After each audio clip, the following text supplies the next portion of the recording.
ልንል አንችልም። እግዚአብሔር በአዛውንት ላይ ይሰራል፣ በሽማግሌዎች ላይ ይሰራል።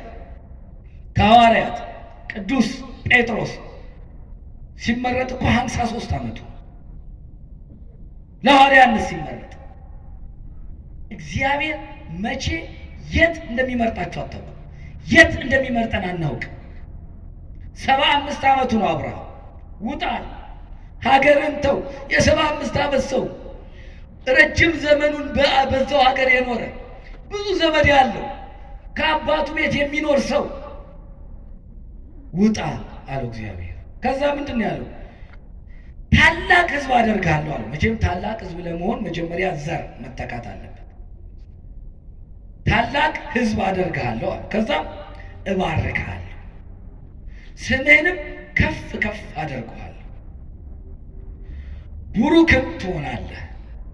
የሚባርኩን እባርካለሁ፣ የሚረግሙን ረግማለሁ። እግዚአብሔር እኮ ነው እንዲህ የሚለው ለአብርሃም።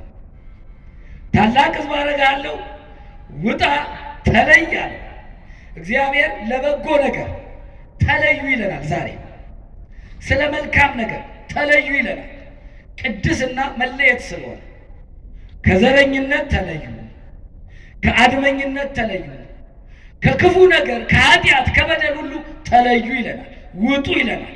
እንደዛ ስታደርጉ እኔ ታላቅ ሕዝብ አደርጋችኋለሁ፣ ከፍ ከፍ አደርጋችኋለሁ፣ እባርካችኋለሁ፣ የሚባርኳችሁን እባርካለሁ፣ የሚረግሟችሁን እረግማለሁ ይላል እግዚአብሔር።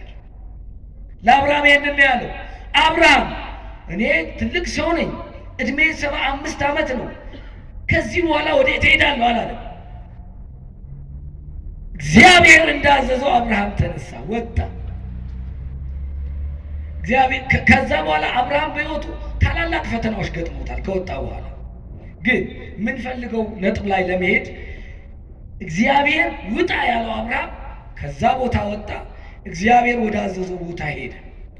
አብርሃም ልጅ የለውም። በተለይ የቃል ኪዳን ልጁ ይስሐቅ የለም፣ አልተወለደም። ከዛ ሀገር ከወጣ በኋላ ምናልባትም ከ24 ዓመት በኋላ አስባችሁታል። ከ24 ዓመት እግዚአብሔር ውጣ ብሎት ከቆየ በኋላ በ99 ዓመቱ ቅድስት ሥላሴ በሶስት ሽማግሌዎች አዛውንት ተመስለው በመምሪያ አድባር ስር ተገልጠውለታል። በዛም ቦታ ተገኝተው አብርሃምን ባርከውታል። የእንግድነቱን ታሪክ ወዘተ ታውቃላችሁ። ያ ዛሬ የምናወራው ስላለ ሥላሴ በቤቱ ተገኝተው የባረኩት አብርሃም ስለ ሚስቱ ስለ ሳራ ጠየቁት። ሳራ አርጅታለች። የሴቶች ልማድ ልምላሜ ቀርቶባታል። እድሜዋ ሄዷል። አብርሃምም አርጅቷል። አብርሃም 99 ዓመት ሆኖታል ሥላሴን ሲቀበል።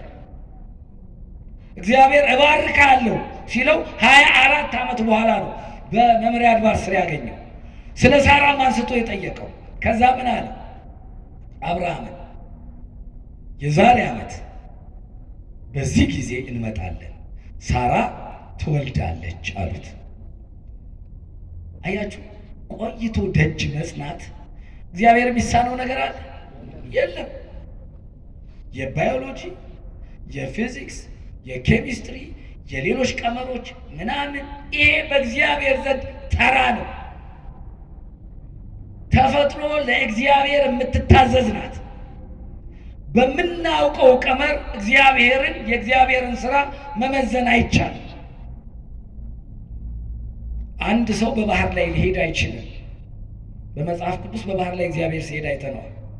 የግራቪቲ ሕግን እንግዲህ ይጻረራል። ይህ ጉዳይ ሲያርግ አይተነዋል። እግዚአብሔር ሲያርግ ደቀ መዛሙርቱ አይተውታል። ከሕግ በላይ ነው።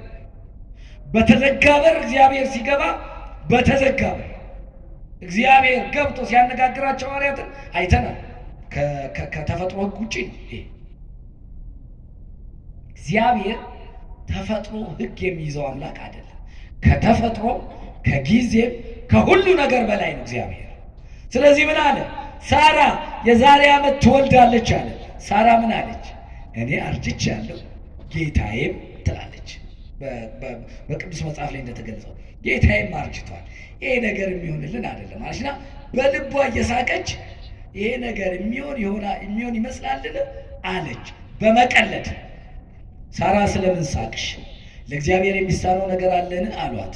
አልሳኩም አለች ደንግጣ። እግዚአብሔር ግን መስራት የሚችል ቆይተው የለመኑትን ማድረግ የሚችል በቆይታ የእግዚአብሔር ልጆች ይኸውላችሁ ዛሬ በብዙ ችግሮች ውስጥ ልንሆን እንችላለን። እመኑኝ እግዚአብሔርን በእምነት ከጠየቅነው በፊቱ ከተንበረከክን ልባችንን ለእግዚአብሔር ከሰጠነው እግዚአብሔር ጊዜ ያለው ጥያቄዎቻችንን ሁሉ ይፈታል።